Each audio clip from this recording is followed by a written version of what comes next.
अभद्र टिप्पणी की गई ब्राह्मण समाज पे, पंडित पे, और उन्होंने कहा जो हमारे समाज में दीना भद्री इस सब का पूजा होता है, इस सत्यनारायण भगवान का पूजा कहाँ। मानसिक रूप से बीमार हैं, क्योंकि इनके बोलने का कभी कोई अंदाज नहीं रहता है जो ये क्या बोलेंगे नहीं बोलेंगे। राजनीति करने वाले, सामाजिक क्षेत्र में काम करने वाले का काम है समाज को जोड़ना, लेकिन जिन लोगों का जन्म समाज में लड़ाई लगा के राजनीति करने का है, वह समाज को लड़ाते ही रहते हैं और एक तरह से समाज के विकास को अवरुद्ध करने का काम करते हैं।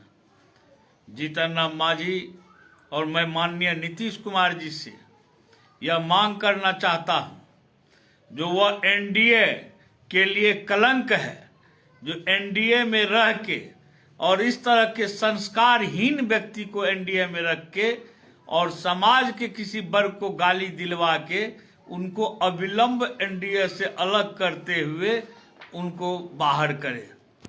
अन्यथा आने वाले समय में इसका असर एनडीए पे भी पड़ेगा, क्योंकि जब हम किसी को साथ रखते हैं और उसके संस्कार हम नहीं दे पाए तो वह व्यक्ति को साथ रहने, उसके लिए राजद ही सही है। जीतन राम मांझी के लिए, जो जातीय उन्माद पे राजनीति करने वाले के लिए एनडीए से अलग जगह होनी चाहिए।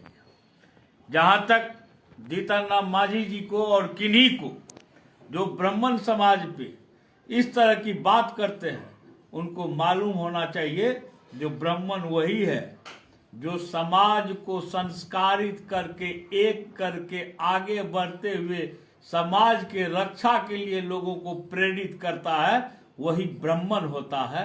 और ब्राह्मण में पैदा लेना गर्व की बात होती है, और ब्राह्मण के कर्म पे चलने का, जो रास्ते पे चलने का जो कारण है, वह बहुत कठिन है।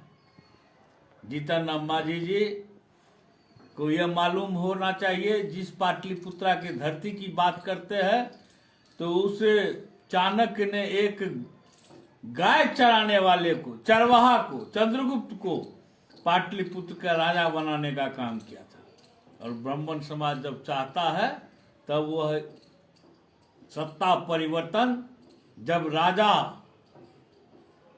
मतांध हो जाता है, राजा को जनता से कोई मतलब नहीं रहता है, तब ब्राह्मण समाज ही काम करता है।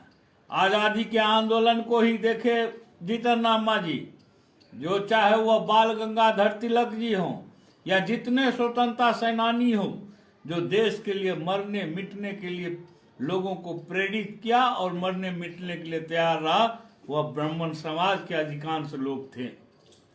लेकिन जीतन राम मांझी को ये समझ नहीं है, वह आज भी समझते हैं। और वह जीतन राम मांझी कहाँ से पैदा लिए? अगर डॉक्टर जगन्नाथ मिश्रा नहीं होते तो जीतन राम मांझी आज न एमएलए होता, आज एमएलए होता, न राजनीति में होता, तो न आज मुख्यमंत्री होता। वह भी डॉक्टर जगन्नाथ मिश्रा के ही राजनीतिक पैदाइशी हैं, इसलिए उनको यह बात संभल के बोलनी चाहिए थी। और मैं आग्रह करता हूं आमजन से, जो इस तरह के नेता जो गलत बयान देते हैं उनसे परहेज बरते और ब्राह्मण अपने संस्कार को बचा के समाज को एकजुट करते हुए अपने शक्ति का अर्जन करें। जय हिंद, जय भारत।